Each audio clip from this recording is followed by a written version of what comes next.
પણ મજામાં છું, તમે પણ મજામાં જશો। તો આજે આપણે બનાવવાના છીએ અળસીનો મુખવાસ। તો એની રેસીપી દેશું। આજે હું બનાવતી હતી તો મને એમ થયું તમારી સાથે રેસીપી શેર કરું।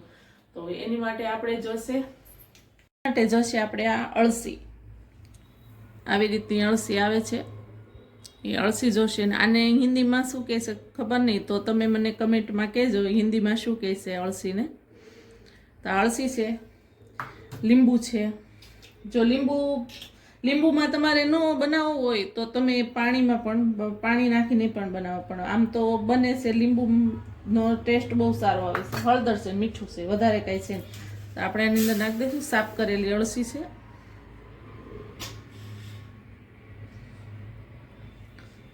એ રીતની આવે છે, સાફ કરેલી છે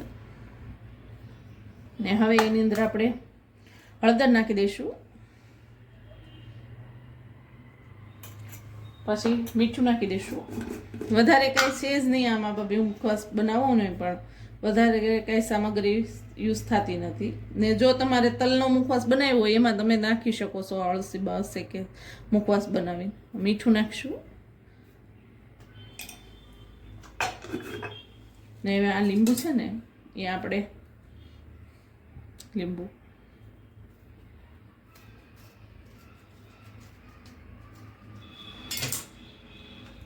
એક ફાડું આપણે લીંબુ નીસવી દઈશું, એક ફાડું જ લેવાનું છે।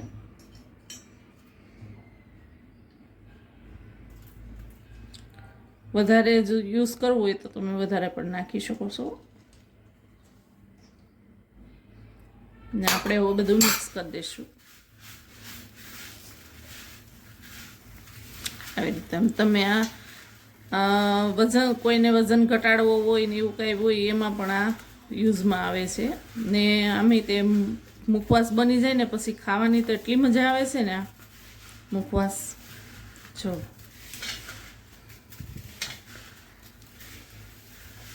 આ આપણે બધું મિક્સ થઈ ગયું છે અને હવે આપણે જ્યાં સુધી સુકાય નહીં ને ત્યાં સુધી આપણે સુકાવાય એને પંખા હેઠે થોડીક વાર રહેવા દેવાનું છે, એટલે સુકાઈ જશે। સુકાઈને પછી આપણે એને શેકવાનો છે।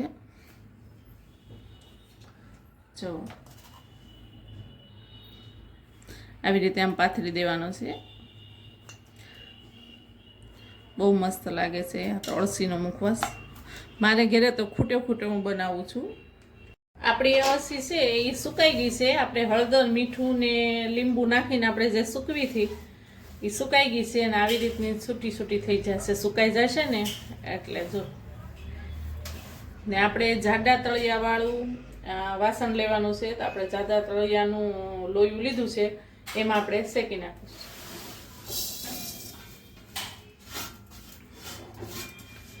આપણે ધીમા ગેસે એને શેકવાનું છે, ફૂલ ગેસ કરવાનું નથી, ધીમા ગેસે શેકવાનું છે।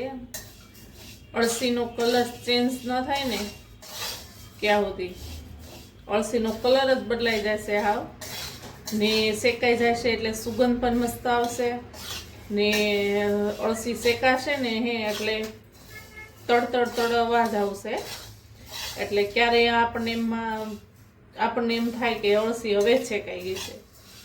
તો આપણે ધીમા ગેસે એને શેકી લેવાની છે ને અળસી ખાવાથી ઘણા ફાયદા છે।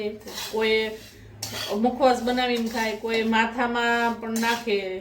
આપણે થોડું પાણી મૂકીને એની અંદર 2 ચમચી અળસી નાખો, પછી એને હલાવો એટલે એનો પલ્પ બની જાય, પછી એને ગાળીને તમે માથામાં નાખો ને તો વાળ પણ સિલ્કી થાય છે ને વાળમાં નાખવાથી વાળ પણ લાંબા થાય છે। તો આપણે હવે આને ધીમા ગેસે આપણે શેકી લઈશું। આપણી અળસી શેકાઈ ગઈ છે ને કલર પણ ચેન્જ થઈ ગયો છે। જો આ શેકાઈ ગઈ છે અળસી। આપણે ગેસ કરી દઈશું બંધ, હવે આપણે એને કાઢી લઈશું। જો એનો કલર પણ બદલી ગયો ને, મુખવાસ થઈ ગયો છે તૈયાર, થઈ ગયો ને મસ્ત। જો નજીકથી દેખાડો તમે, તમારા ઘરે પણ બનાવજો। આપણે જે મુખવાસ બનાવ્યો હોય ને તલનો ને વરિયાળીનો ને એનો એની સાથે મિક્સ કરી દો ને તમે તો પણ તમારે એકલો ન ખાવો હોય ને તો તમે એની સાથે મિક્સ કરી દો ને તો પણ ચાલે. મુખવાસ છે થોડુંક નજીકથી દેખાડું તો મિક્સમાં પણ ખવાય છે. આની અંદર થોડુંક તમે ટોપરું ભેળવી દો તો પણ ચાલે, એવી રીતે પણ ખવાય છે ને આમનો કોરો પણ ખવાય. જમીન તમે સપટી મોઢામાં નાખો ને તો પણ બહુ મજા આવે છે ખાવાની. તો આપણો મુખવાસ તૈયાર છે. જો તમને મારી મુખવાસ બનાવવાની રીત સારી લાગી હોય તો લાઈક કરો, શેર કરો, સબસ્ક્રાઇબ કરો. ભલે મિત્રો, બાય. ને તમારા ઘરે પણ બનાવજો મુખવાસ.